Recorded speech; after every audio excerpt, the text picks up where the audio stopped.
Hello student, मेरा नाम है शिव कुमार यादव और CODP लर्निंग पर आपका स्वागत है। बच्चों, आज हम कक्षा 12 गणित के NCERT का प्रश्नावली 3.1 लेकर आए हैं। इस प्रश्नावली का यह तीसरा पार्ट है। ठीक है, इससे पहले हमने 2 पार्ट इसके क्लियर कर दिए हैं, जिसमें से आपको 5 प्रश्न जो 3.1 वाली प्रश्नावली में थे वो लगवा दिए गए हैं। आज जो 3.1 में 6ठा प्रश्न है और उसके बाद 7वां है, 8वां है और कुल मिलाकर हमारे सामने 10 प्रश्न दिख रहे हैं। तो ज्यादातर कोशिश करेंगे कि आज सभी प्रश्न ले लिए जाएंगे। ज्यादा लंबा वीडियो लेक्चर होगा तो एक आध प्रश्न अगले टॉपिक में लेंगे। ठीक है, अगर आपको इससे पहले 5 प्रश्न कैसे सॉल्व किए गए हैं आपको वो नहीं आता सॉल्व करना, तो आप वीडियो के प्लेलिस्ट में जाएं, वहां पर इसका सलूशन आपको मिल जाएगा। ठीक है, चलिए आज के प्रश्न को हम अब सॉल्व करना सीखते हैं। क्या लिखा है? लिखा है निम्नलिखित समीकरणों से x, y तथा z के मान ज्ञात कीजिए। जी हाँ, x, y और z के मान आपको पहले क्वेश्चन में भी निकालना है, दूसरे प्रश्न में भी निकालना है और तीसरे प्रश्न में भी निकालना है। ठीक है, दूसरा वाला जो है वो सन 2018 में पूछा भी गया यूपी बोर्ड की परीक्षा में, और तीसरा जो है वो सन 2012, सन 2013, सन 2018, मतलब इसको 3 बार पूछ लिया गया है। ठीक है, कैसे हल किया जाएगा वो मैं आपको बता रहा हूं, ध्यान दीजिएगा आप सभी लोग। ठीक है, ठीक है, पहला जो प्रश्न है पहले मैं उसको लिख ले रहा हूं यहाँ पर। ठीक है, क्या लिखा है? 4, 3, x 5 बराबर, उधर आव्यूह में लिखा है y z 1 5। ठीक है, इस तरह से यहां पर ये सारी चीजें लिख दी गई हैं और हमसे x y z का मान इस तरह से अगर कभी 2 आव्यूह के बीच बराबर का चिन्ह आएगा तो आव्यूह में एक बात पढ़ाई जाती है समानता।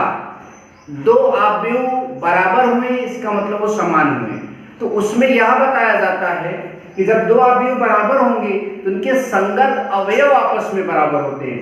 मतलब ये वाला अवयव इसके बराबर होगा, ये वाला अवयव इसके बराबर होगा और ये वाला अवयव इसके बराबर होगा और ये वाला अवयव इसके बराबर होगा। ठीक है, अवयव के समानता नियम से यह तभी होता है जब 2 अवयवों के बीच बराबर का चिन्ह लगा हो। ठीक है, तो मैं यहाँ एक बात लिखूंगा,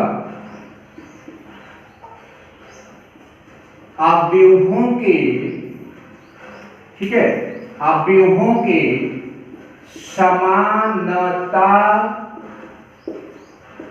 नियम से, ध्यान दें, अवयवों की समानता नियम से आपको क्या पता चलेगा? इसके बराबर ये है, मतलब y = 4, इसके बराबर ये है, z = 3 और इसके बराबर ये है, x इसके बराबर ये है। ठीक है, x = 1। अब चूंकि इसमें x, y और z की वैल्यू ज्ञात करना था वो यहां पर दिख रहा है। क्रम थोड़ा सा मैंने यहां पर गलत किया, हमको x की पहले लिख देना चाहिए था, y की बाद में और z की उसके बाद में। ठीक है, तो खैर आपको आंसर तो इतना ही मिलेगा। तो इस तरह से 6 नंबर प्रश्न का पहला जो था वो हल कर लिया गया। बस इतना ही इसका हल होगा क्योंकि x, y और z की वैल्यू हमको चाहिए थी। ठीक है, तो शायद आपको यह समझ में आ गया। अब दूसरा वाला लेंगे। ठीक है, इसको मैं मिटा दे रहा हूं, ध्यान से देखिएगा सब लोग। ठीक है, जितना ध्यान लगाओगे उतना बेहतर समझ में आएगा। तो दूसरा प्रश्न हमारा, अवयव की ये पहली पंक्ति है, ये पहली पंक्ति है, रो भी बोलते हैं इसे। पहली पंक्ति में लिखा है x + y और फिर 2, फिर लिखा है 5 + z और फिर x y बराबर 6, 2, 5, 8। तो देखिए हमने अभी आपको बताया कि अवयव के बीच अगर बराबर का चिन्ह रहेगा तो अवयव के समानता नियम से जब हम चलेंगे तो संगत अवयव बराबर होंगे। मतलब ये वाला अवयव इसके बराबर होगा, ये वाला तो दो एक्चुअली बराबर में दिख भी रहा है, ये वाला इसके बराबर और ये वाला इसके बराबर होगा, तो ये चीज होता है। ठीक है, तो चले इसके बराबर इसे रखते हैं, x + y = 6, ठीक, 5 + z = 5, 5 + z = 5 and xy = आपका 8। इस तरह से हमने इतना लिख दिया। देखिए अब मैं यहां पर लिखूंगा हल करने पर, ठीक है, ध्यान दीजिएगा, हमें यहां पर लिखना है हल करने पर, हल करने पर। तो यहां जो प्लस में 5 उधर जाएगा माइनस में, तो z बराबर तो हमको 0 मिल जाएगा, उधर जाएगा उससे घट जाएगा, तो z = आपको क्या मिल जाएगा 0। अब x और y की वैल्यू कैसे ज्ञात करें? तो एक बात ध्यान दें, x + y = 6 लिखा है और xy बराबर आपका क्या लिखा है 8। अब चूंकि हमने एक चीज लिख दिया हल करने पर, तो इसका तो आराम से नहीं मिल गया, लेकिन इसका इतना आराम से नहीं मिलेगा। तो इसके लिए हम क्या करते हैं, इसको समीकरण नंबर 1, इसको समीकरण नंबर 2, इसको समीकरण नंबर 3 मान लेते हैं और इस चीज को अभी के लिए हटा देते हैं, क्योंकि ये तो सॉल्व है, इससे हमसे कोई मतलब नहीं। दूसरे और तीसरे समीकरण से हम चलेंगे। ठीक है, एक फॉर्मूला मैं बता रहा हूं, आप इसको याद रखिएगा। जब प्लस में और इनटू में कोई चीज दिया रहेगा तभी ये फॉर्मूला लगेगा, सिर्फ और सिर्फ तभी लगेगा। ठीक है, क्या फॉर्मूला होता है, x - y ² = x + y ²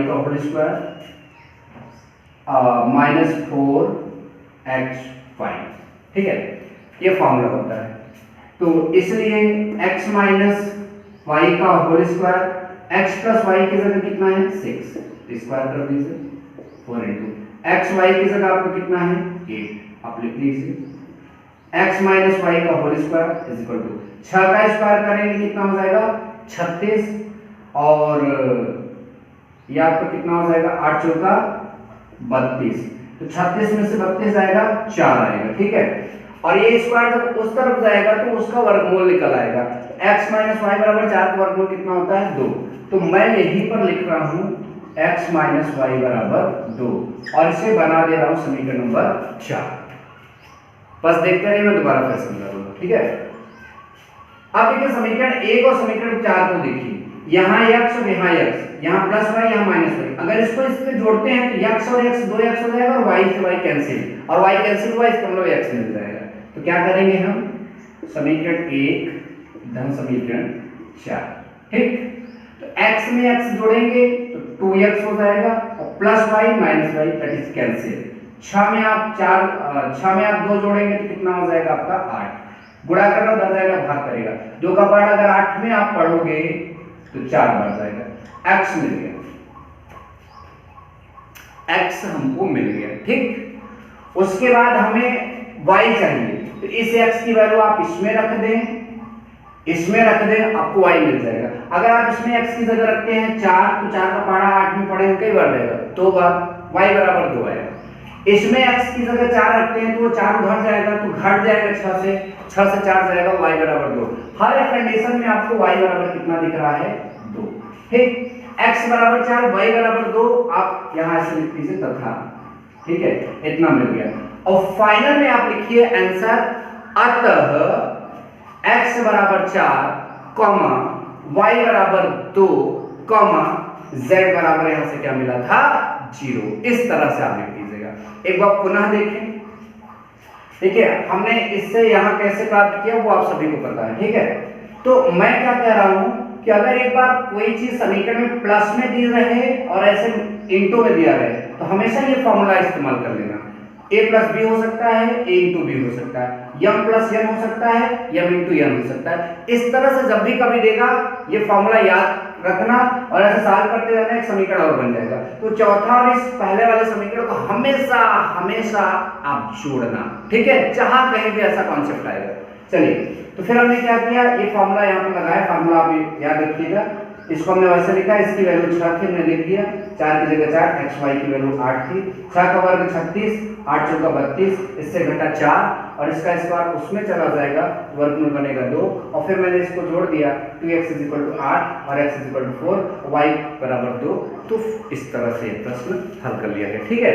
चलिए जल्दी से हम तीसरे वाले पर आ जाते हैं। आपका दूसरा भी सॉल्व कर लिया गया, तीसरा वाला, ठीक है। तीसरा वाला जो प्रश्न है इसमें x + y + z, x + z, y + z, 9, 5, 7 तीन बार पूछा भी गया है, इंपॉर्टेंट है।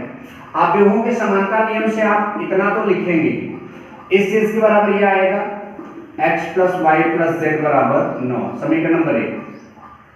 x + z = 5, समीकरण नंबर 2। y + z = 7, समीकरण नंबर 3। x y z का यहां मान कैसे निकालेंगे, बहुत ही ध्यान से देखिए। आप जब इस तरह से कभी भी दिया जाएगा, देखिए एक बात सीधा सीधा दिख रहा है, अगर मैं इसमें से इसको घटाऊं तो y घट जाएगा, z घट जाएगा, x मिल जाएगा। तो चलिए कर लेते हैं यहाँ पर समीकरण 1 माइनस समीकरण, पहले 2 ही कर दो, ठीक है, समीकरण 1 माइनस समीकरण 2। तो x से x घट गया, z से z घट गया, ठीक है, x से x घट गया, z से z घट गया और यहाँ बचेगा क्या, y, और 9 में से 5 गया 4। फिर आप लिखिए समीकरण 1 माइनस समीकरण 3, ठीक है।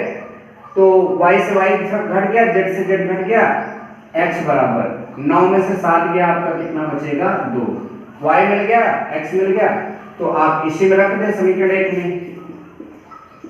समीकरण 1 से x की जगह 2, y की जगह 4 प्लस z बराबर 9, 4 2 6 प्लस z बराबर 9, प्लस में है उधर जाएगा माइनस में, z बराबर 9 माइनस 6, z बराबर 9 में से 6 गया, आपका कितना आ जाएगा 3।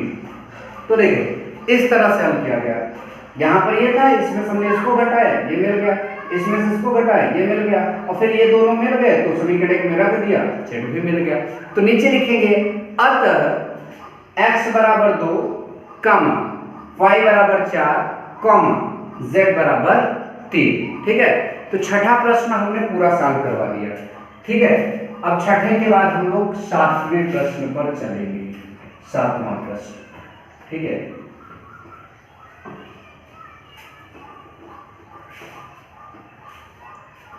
देखिए अगर आप सभी के पास एनसीईआरटी बुक होगी तो उसमें 7वां प्रश्न देखिएगा, ठीक है। उसमें लिखा है एक समीकरण है जिसमें दो अवयवों को बराबर दिखाया गया और उसमें से ए बी सी डी का मान पूछ रहा है। तो मैं डायरेक्ट हल पर आ जाता हूं, आपको समझ में आ जाएगा कि क्वेश्चन एक्चुअल में क्या है, ठीक है। तो 7वां प्रश्न जो है वो इस तरह से दिया गया है, a minus B 2a plus C 2a minus B 3c plus D बराबर -1 5 0 13, ठीक। ए बी सी डी का मान इसमें से ज्ञात करना है और इसके बराबर ये अवयव दिया है। अभी जैसा छठे प्रश्न में हमने किया वैसे यहां पर एक चीज लिखेंगे, क्या, अवयवों के समानता नियम से, अवयवों के समानता नियम से इस चीज के बराबर ये होगा। तो a माइनस बी बराबर -1 और समीकरण नंबर 1 इसके बराबर ये होगा 2a माइनस बी बराबर 0, समीकरण नंबर 2 इसके बराबर ये होगा 2a प्लस सी बराबर 5, समीकरण नंबर 3 इसके बराबर ये होगा 3c प्लस डी बराबर 13, समीकरण नंबर 4। एक बार पुनः देखें, जब अवयव इस तरह से बराबर में दिखाए जाएं तो संगत अवयव बराबर होते हैं। इसके बराबर ये मैंने लिखा, ठीक है, इसके बराबर ये यहाँ लिख दिया गया, इसके बराबर ये यहाँ लिख दिया गया और इसके बराबर। अब एबीसीडी निकालना, तो क्या करेंगे, देखिए इन दो समीकरणों पर अगर हम गौर करें, ठीक है, तो हमको बी वाला चीज समान दिख रहा है, बट अगर इसको इसमें जोड़ेंगे तो माइनस यहाँ भी है माइनस वहां भी है, तो वो 2b हो जाएगा, कैंसिल नहीं होगा। बट अगर आप ध्यान दें इसमें से उसको घटा दें, ध्यान दीजिए इसमें से उसको घटा दें तो 2a में से अगर a घटेगा तो a बचेगा, और इस b में से उसको जब घटाओगे तो हम प्लस हो जाएगा, और जैसे ही यहाँ प्लस होगा एक प्लस और एक माइनस के कारण b आपका कैंसिल हो जाएगा, और जीरो में से उस चीज को घटाओगे जहां माइनस के बजाय प्लस आ जाएगा, ठीक है। तो मैं ये काम करता हूं, लिखता हूं समीकरण 2 माइनस समीकरण 1, 2a में से a घटेगा, a आया बराबर, इसमें से घटाएंगे, जैसे घटाएंगे प्लस आ जाएंगे, प्लस b और a माइनस b कैंसिल, ठीक है, तो ये तो कैंसिल हो गया। अब जीरो से घटाएंगे यहाँ प्लस हो जाएगा, तो a बराबर एक चीज मिल गया, ठीक है। अब a मिल गया, ठीक है, तो a का यह मान अगर मैं इसमें रख दूं तो a की जगह अंक हो जाएगा और c मिलता हुआ नजर आ रहा है, तो मैं लिखूंगा समीकरण 3 से आप देखिए 2 गुणते a की जगह 1 बराबर a की जगह 1 प्लस c बराबर आपका 5, ठीक है। उसके बाद 2 1 का 2, ये उधर आपका जाएगा, तो c बराबर 5 माइनस 2, ठीक है, तो c बराबर 5 में से 2 जाएगा आपका 3 मिल जाएगा। अब c मिल गया, इसको आप यहां रखेंगे आपको d मिल जाएगा, ठीक है। तो समीकरण 4 से 3 गुणते c का जो मान है वह 3 है, प्लस d बराबर 13, 3 3 का 9 प्लस d बराबर 13, प्लस में है उस तरफ जाएगा माइनस में, d बराबर 13 माइनस 9, d बराबर 13 में से 9 हो जाएगा आपका 4। a मिल चुका है, c मिल चुका है, d मिल चुका है, अब b प्राप्त करना है, तो b इसमें है और इसमें है, अगर मैं इसमें a की वैल्यू रख दूं या फिर इसमें रख दूं तो हमको b मिल जाएगा। हम समीकरण 1 से ही चल देते हैं, ठीक है, तो समीकरण 1 से a की जगह क्या रख सकता हूं मैं, 1 माइनस b बराबर उस तरफ क्या है माइनस 1, ये अंक को अंक की तरफ भी ले जाया जाएगा, इधर माइनस b बचेगा, उधर माइनस 1 पहले था, ये प्लस में उधर जाएगा माइनस 1, तो माइनस b बराबर minus 1 1 2, minus minus cancel, b बराबर आया आपका 2। तो सब मिल गया, a मिल गया, b मिल गया, c मिल गया और d मिल गया। हम लिखेंगे अतः a बराबर 1 कॉमा, b बराबर 2 कॉमा, c बराबर आपका 3 कॉमा, d बराबर 4। ठीक इस तरह से प्रश्न हल करते हैं। दिक्कतें हों वीडियो को थोड़ा सा प्लीज चेक करिए और पुनः देखिए, जरूर समझ में आएगा, ठीक है। चलिए आगे चलते हैं। इसके बाद अगला प्रश्न लेते हैं जो आपका 8वां नंबर है। 8वें नंबर में जो प्रश्न है वो आप किताब अगर आप लिए हों तो अपनी किताब में प्रश्न को देखिएगा, NCERT, ठीक है, exercise 3.1 question number 8। Question number 8 में लिखा है कि a बराबर, यदि आव्यूह में aij m गुणित n लिखा है तो एक वर्ग आव्यूह है, कब, जब ऑप्शन नंबर ए में m is greater n, option number B में m is greater n, option number C में m बराबर n, and option number D में इनमें से कोई नहीं। तो देखिए इसमें ये बोल रहा है, यहां प्रश्न लिखा है बराबर इतना वर्ग आव्यूह है, कब वर्ग आव्यूह होगा, जब यम जो है वो n से छोटा होगा तब, कि यम जो है n से बड़ा होगा तब, कि यम जो है n के बराबर होगा तब, कि इनमें से कोई। तो देखिए वर्ग आव्यूह अगर बताना है हमको तो हमको सबसे पहले ये पता करना होगा कि उसकी परिभाषा क्या होती है। तो वर्ग आव्यूह की परिभाषा यह होती है कि ऐसा आव्यूह जिसमें पंक्तियों और स्तंभों की संख्या बराबर हो। ठीक, पंक्तियों और स्तंभों की संख्या बराबर हो उसे वर्गाव्यूह कहते हैं। पंक्तियों की संख्या को हमेशा m से और स्तंभों की संख्या को हमेशा n से प्रदर्शित किया जाता है। तो अगर इसके बीच बराबर लग गया तो इसका मतलब पंक्ति की संख्या स्तंभ की संख्या के बराबर है। उस कंडीशन में आव्यूह जो होगा वह वर्गाव्यूह कहलाएगा। तो इस हिसाब से कौन सा ऑप्शन सही होना चाहिए? Option number C is the correct option. ठीक है, तो इसमें यह आपका ऑप्शन सही होगा। आई होप कि आज जितने भी हमने प्रश्न लिए हैं वो सभी समझ में आएंगे। तो टाइम ज्यादा हो रहा है, तो नेक्स्ट वाले लेक्चर में हम प्रश्नावली 3.1 का जो आपका 9वां क्वेश्चन है और 10वां क्वेश्चन है, ठीक है, वो सब आपका करा देंगे। ठीक है, 2 क्वेश्चन है और उसके बाद वही हो सकता है 3.2 भी हम स्टार्ट करें। तो आज के लिए बच्चों इतना ही, मिलेंगे नेक्स्ट वीडियो लेक्चर में। तब तक के लिए गुड बाय एंड जय हिंद।